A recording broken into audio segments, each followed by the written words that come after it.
जयंत चौधरी पर परिवार की विरासत बचाने का जिम्मा आया तो चौधरी परिवार की बहू भी पति से कंधा मिलाकर चट्टान की तरह खड़ी हो गई। अब ऐसे में कयास लगाए जा रहे हैं कि विधानसभा चुनाव में आरएलडी का गढ़ माने जाने वाली बागपत की छपरौली सीट पर चौधरी परिवार की बहू चारू चौधरी को मैदान में उतारा जा सकता है। चारू को मैदान में उतारना रालोद के लिए इसीलिए भी अहम हो जाता है क्योंकि बीजेपी उम्मीदवार सत्यपाल सिंह की बेटी चारू सिंह को भी मैदान में उतारने की तैयारी की जा रही है।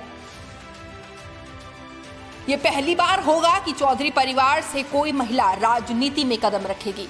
हालांकि चारू चौधरी ने 2017 के चुनाव में जयंत चौधरी के लिए खुलकर प्रचार किया था। यहां तक कि राजनीतिक मंचों से भी चारू ने लोगों से रालोद को वोट देने की अपील की थी और कहा था कि इसे मैं अपनी मुंह दिखाई समझूंगी। और चारू को अपनी मुंह दिखाई मिली क्योंकि रालोद ने छपरौली सीट पर जीत दर्ज की थी। हालांकि उसके बाद प्रत्याशी ने अपना खेमा बदल लिया था और बीजेपी का दामन थाम लिया था। तो आपने मुझे आज ये मुंह दिखाई दी है, उसके लिए मैं आपकी बहुत शुक्रगुजार हूँ। लेकिन मुंह दिखाई में आप मुझे मेरे ससुर जी के लिए वो साथ वापस दीजिए, तब मैं मानूंगी। 3 पीढ़ियों से आपके बीच ये दल काम कर रहा है, लेकिन और लोगों की बातों में आकर, बहकावे में आकर आपने ऐसा हाथ छोड़ा, ये दर्द हमसे बर्दाश्त नहीं हुआ। बाहर की ताकतें आई,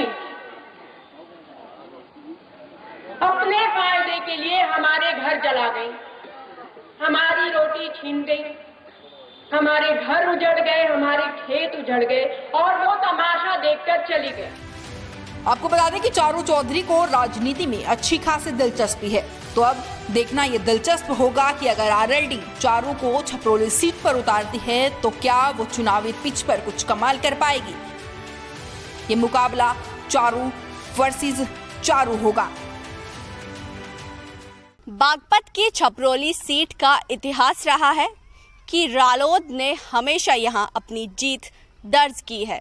परिस्थितियां चाहे जैसी भी हो, रालोद ने हमेशा इस सीट पर अपना कब्जा जमाए रखा। अब विधानसभा चुनाव करीब है तो ऐसे में कयास लगाए जा रहे हैं कि रालोद चौधरी परिवार की बहू यानी चारू चौधरी को छपरौली सीट से मैदान में उतार सकते हैं। अब ऐसे में देखना होगा कि क्या विधानसभा चुनाव में चारू कुछ कमाल कर पाएगी। कैमरामैन वीरेश के साथ सुहानी मलिक, न्यूज़ 18। फेसबुक और यूट्यूब के बाद अब आपका पसंदीदा चैनल न्यूज़ 18 डेली हंट पर भी फॉलो करें।